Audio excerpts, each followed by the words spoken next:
morning. I'm Terry Bobe, welcoming you to another exciting adventure at Bobe's Hobby House. Tonight I have as a guest Jim Weston, and he brought the whole world with him. Jim, this is your model railroad layout, and you've been been a pretty busy guy here. Getting it over here is quite a chore sometimes. Okay, you brought this down from Crestview, so this is a well-traveled model railroad, and the only model railroad I've ever seen that's been hit by a car. That happened a year or so ago, I guess. Right, just about.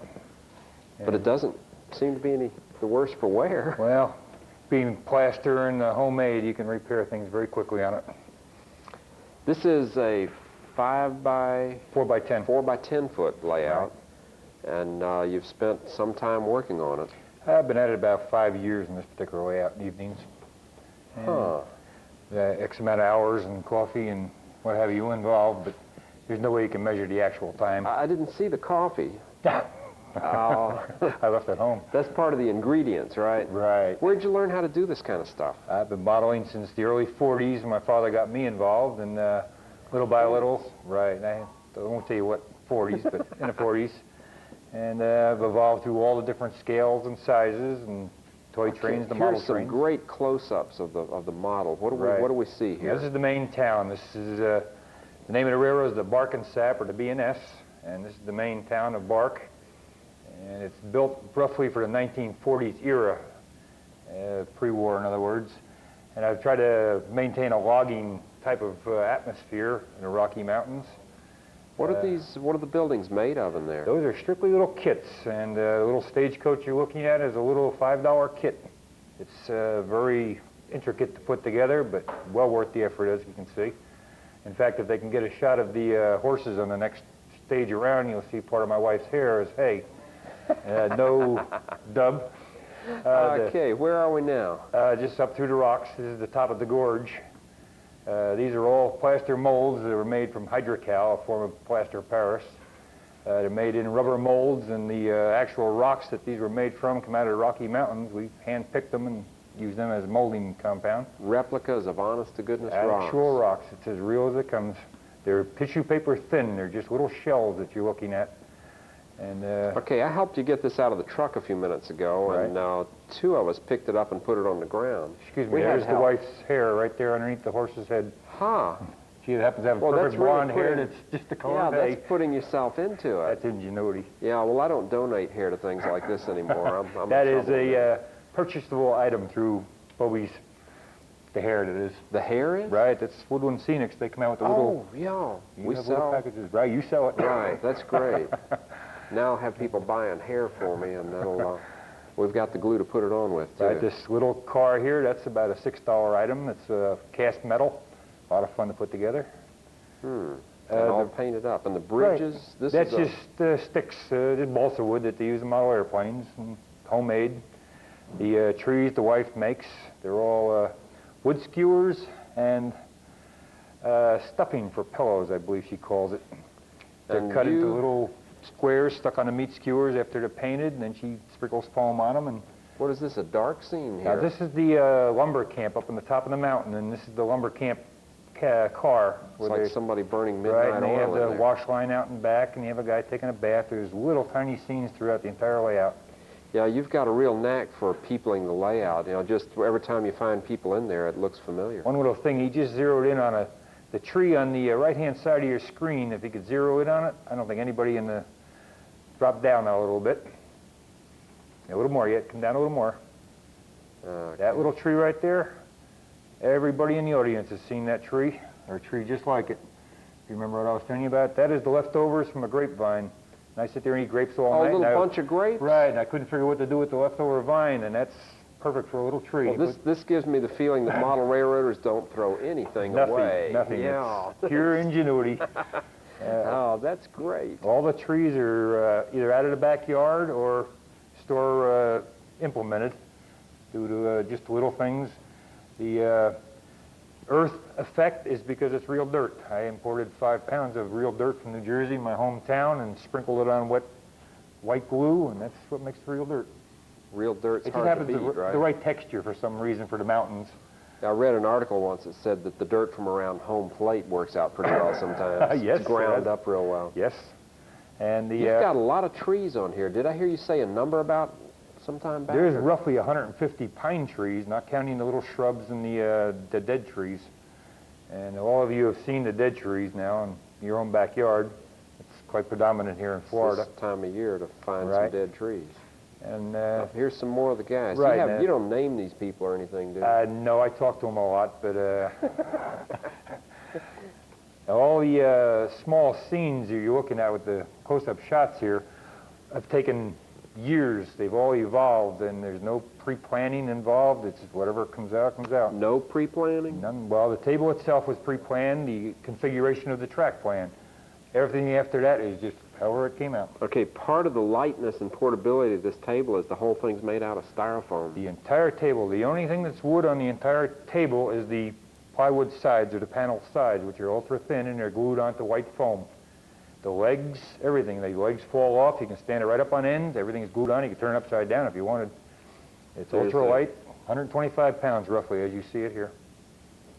And all these little buildings now are all available at Terry's hobby shop, or he can get them for you if he doesn't have them. The little people, it's all store-bought items. The people end up being kind of a long-time collection from what I've seen. That, believe it or not, in a layout this size, there's 135 little people on here. And I didn't believe it myself until I started, for a small until town. I started counting it. It was hard to believe. Yeah. They could ever get a little shot of the camp up top here again. When they, the chance, there's about 6, 7 little people inside having coffee. And I have everything but the coffee in the cup. Coffee breaks, exist out there. Right. Okay. It was a lot of fun to build. And there's one thing truly unique other than the fact that it's foam. I think we'll get to that in the next break. Okay, let me pick up the phone. Hi, you're on Bobe's Hobby House. Yes, last summer for our vacation when we went up toward Chattanooga, we went up there to the display they have up there. Have you been up there lately? Yeah, Chattanooga Choo Choo. Yes, sir. Yeah, that's a big outfit up there. I tell you, that is really impressive.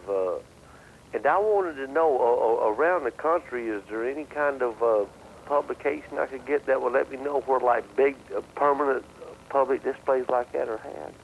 Probably some of the model railroad magazines are going to be the best bet on that kind of an event. It's really kind of hard to find them sometimes. But some of the model railroad monthly magazines will be the best clue. Okay, well, we appreciate it. I tell you what, we're really enjoying the show this afternoon. Okay, we'll catch right up. Thanks for the call. Yeah, one of the things we'd like to promote on the show is we have a model railroad event coming up next month on the 20th of April. Will this be part of that exhibit? Sure will. This will be up at the Milton Railroad Complex. Am I saying that right? Right. Depot Complex on Henry Street. And it starts at 10 o'clock till 5 o'clock. That's on a Saturday. And Milton, if you go up to Milton, if you ask anybody where the train station is, they can point to it. And this will be part of the things. Among the other events that will be happening at that show, there's a lot of trading that occurs. People swap and sell stuff. There's a lot of show and tell, and you're going to be a big part of that. You've always drawn a crowd over there. Thank you. And when the real trains come by, they schedule some of the CSX trains to go by, and everybody takes a break and goes out and waves at the full-size version. The Milton train complex, or the depot complex, is drawing a lot. They've just recently acquired a new passenger car. Diner. So that's free admission. You don't want to miss that. Right. That's a big part of it. That's going to be a particularly busy day because on the same day there's also a model airplane, giant model airplane meet, and there's also a plastic model meeting at Bobe's Hobby House on that day. So if you like models, get together with us at Bobe's Hobby House and we can point the direction to your favorite variety. Right. Also like to add that if any of you people are truly interested in getting involved, either meet us out at the railroad show on the 20th or get a hold of Terry and he can get a hold of me and we'll set up a meet. We can come up to Crestview and actually visit. Because this is only a part of a small part of a large railroad. My garage is engulfed with trains and this just bolts into it. And I have stationary layout that goes entirely around this. Now that's the picture you have back here on right, the wall. The camera can catch the schematic behind me. It gives a complete guide of it. But everything evolves. This is like stock car racing or anything else. Once you start out, you just don't stop. And if you have a nook in your cranny or in your house or your garage, you're going to utilize it. Well, you go back every now and then and do more things to this. I've noticed a couple of things that are on here this time that I didn't see before. Right. Well, there's an outfit called Woodland Scenics that Terry is quite familiar with. Oh, yeah. who sell little kits, and these small kits are built into this layout, and they're little $6, $7 kits. They have we have a hobo scene. We have a guy taking a bath on here. The outhouse. The outhouse. Kids tipping the outhouse right. over. And we have a still that's buried down in here with a revenue agent hanging from a tree. And just your imagination can go wild, such as the, I don't know if the camera's caught the Kilroy yet, but we were trying to find some kind of graffiti that would be apropos to 1940. And the wife says, Kilroy, and it just clicked. And it wound up on the side of our cliff over here. There's a lot of little things. We just have more fun. We go on a lot of field trips as a family. North Carolina, what have you, and my wife, her eyes are getting to the point now where she can spot a bush that's HO scale. Use your control panel. Right. Now, this is homemade. Now, this gets a little elaborate to the newcomer. It's all aluminum. It folds down. It has a double plexiglass sandwiched surface where it can never be scratched. All the schematic that you see on there is in between the plexiglass. It has micro toggle switches. The electronics now, 15 years ago, I didn't know a resistor from a transistor, and I've learned it all here. So it's a great hobby in as much as it has so many faculties that stir your mind. You have scenery and carpentry and just engineering. You can build the bridges. It's called Imagineering. Imagining. There's your graffiti. There's a Kilroy. Now, we went crazy, and then we had to have a guy painting it on the sides. Right. So another guy on the top of the hill. It progresses with everything. Yeah. We've had a good time devising this. There's one thing on here that is very unique that you don't normally see in model railroading, in as much as the tracks on here are all handmade. All the switches, all the ties are individual matchsticks, individually cut, individually glued down, one at a time. And there's approximately 8,000 little ties that are handmade, hand-stained, hand-glued. The track is super glued to the surface of the ties. There are no spikes holding the rails down anywhere, switches or anywhere else. Very unique. That's amazing. That's what creates smooth running. I've hand-laid about 4 feet of track, and I figured that was enough. From now on, it's going to be plastic ties for me. It is tedious, but it's part of the hobby. Some people get involved with electronics, some people with the rock work. I have a little facility or faculties for everything over the years. And well, that kind of develops into something of an avocation there, I think, that you can speak something in electronics now where you didn't used to. That's pretty intriguing. For a young person getting involved, the early teens or late teens, I think it's ideal because it gives you and a you were background. how old when you started this? This isn't a test, but what I'm looking for is what's a good age for a young person to start model railroading? Anywhere from 9 to late teens. That's when you really develop an interest, if you're going to have an interest.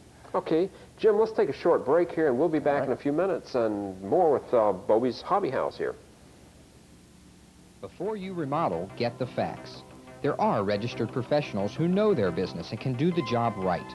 Your home is a major investment that you need to protect. Before you remodel, obtain a list of registered professionals from the Remodelers Council of the Home Builders Association of West Florida. Call them at 476-0318. Be sure your contractor is a registered professional that can bring you the confidence of a job well done. Call 476-0318 for more information. Fashion and style are products of creation.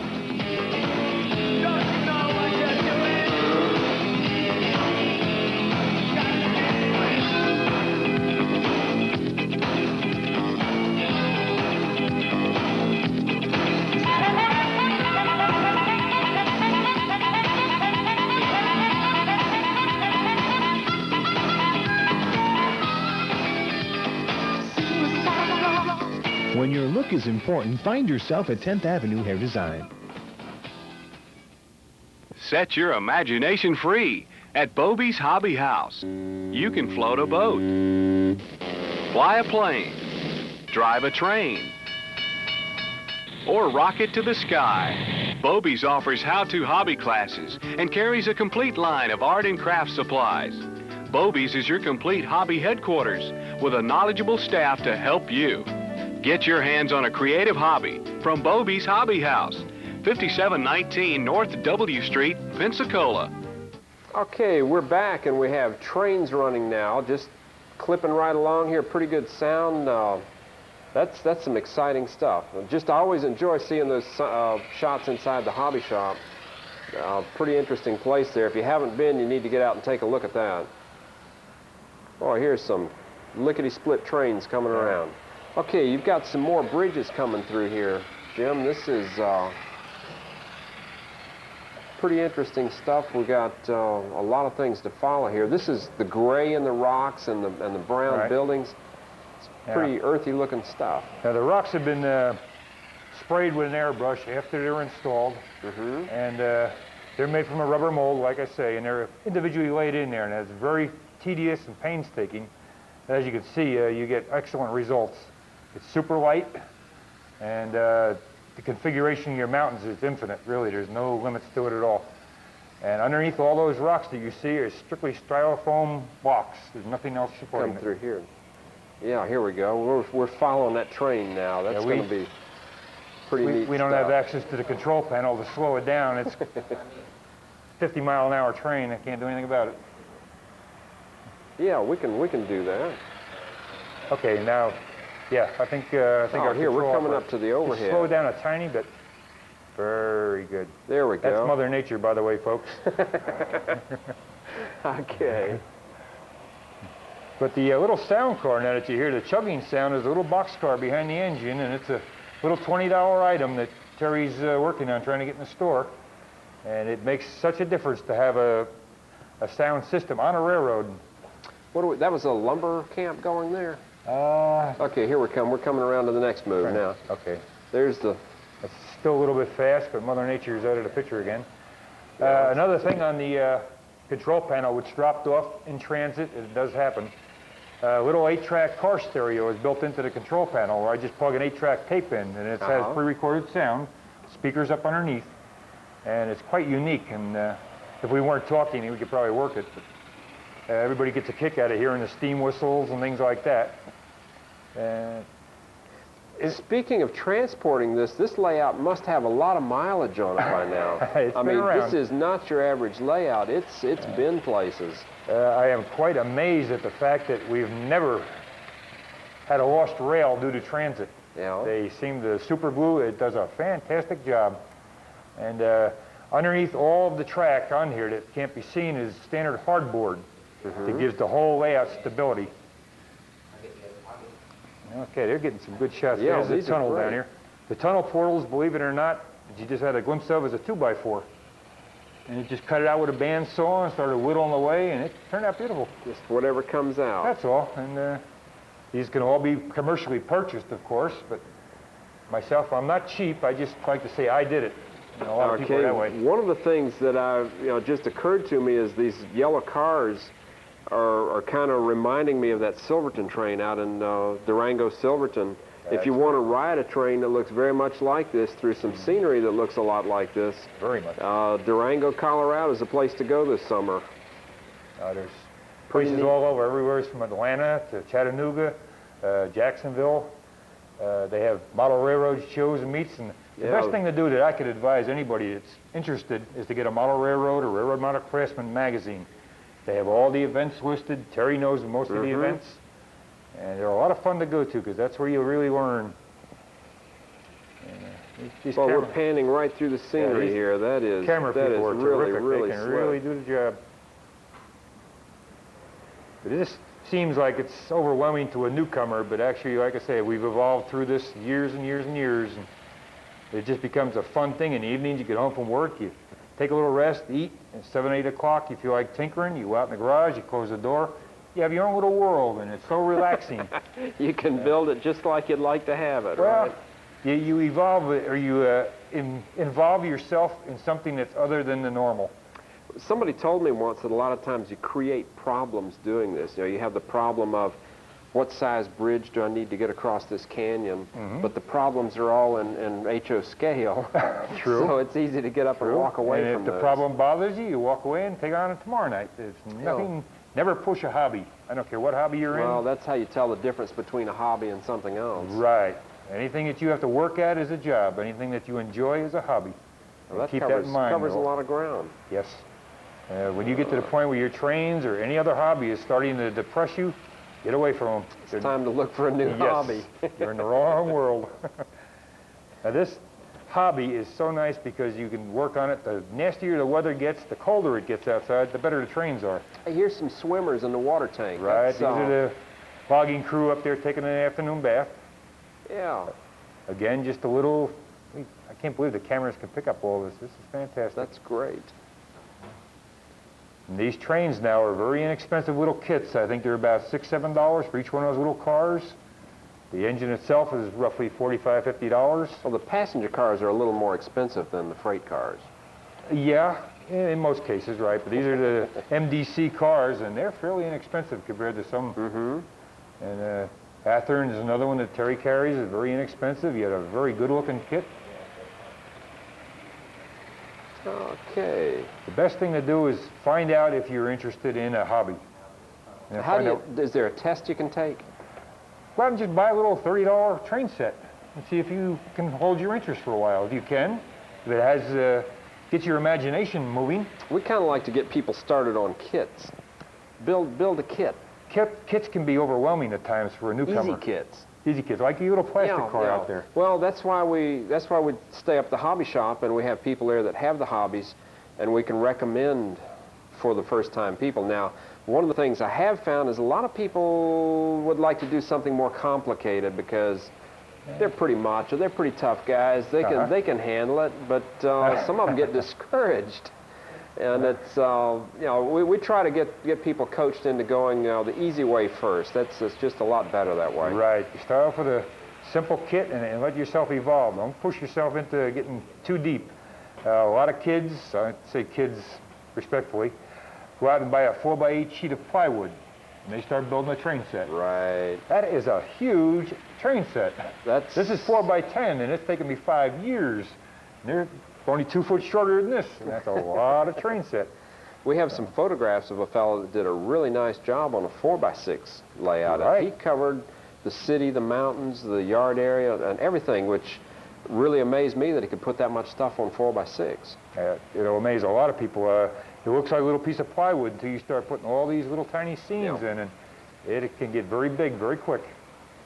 Any of you youngsters out there, 10, 12, 15-year-olds that have an interest or you feel you might have an interest, get out and talk to Terry and find out what's involved before you actually start spending your mom's money.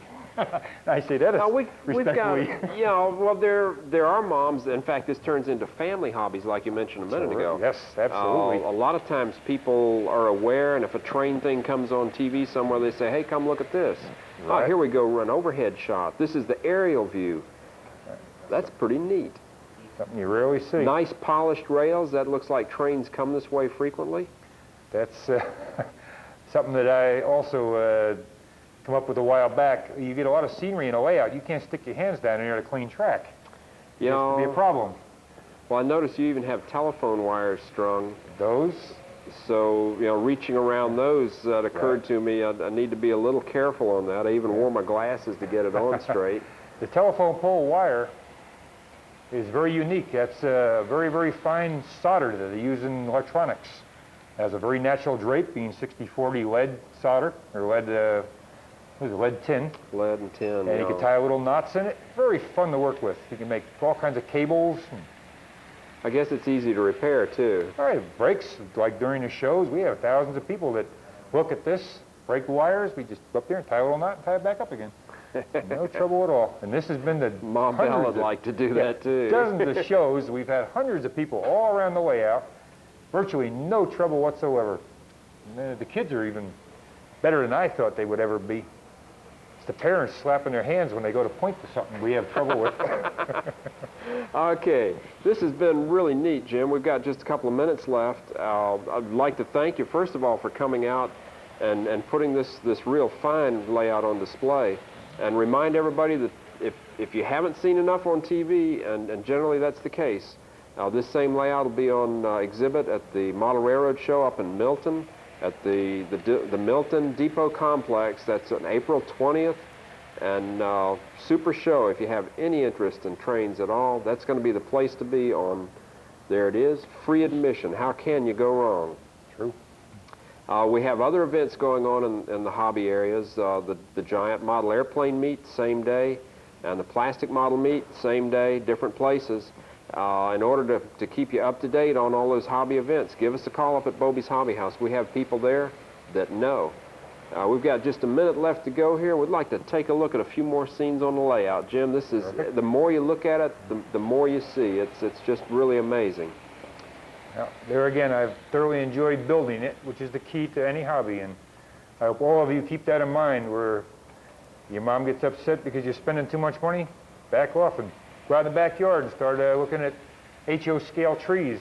It's yeah, that grow in the backyard. Right, your mind has to become scale. You have to think scale, and it's a lot of fun. Okay, Jim, this ought to wrap us up for tonight. We'll be back in 2 weeks, and we'll be bringing in some of those giant radio control models, airplanes, next week. So stay tuned. Check back with us in 2 weeks for another exciting adventure at Bobe's Hobby House. Meantime, we'll give you a hand with your hobby at Bobe's Hobby House.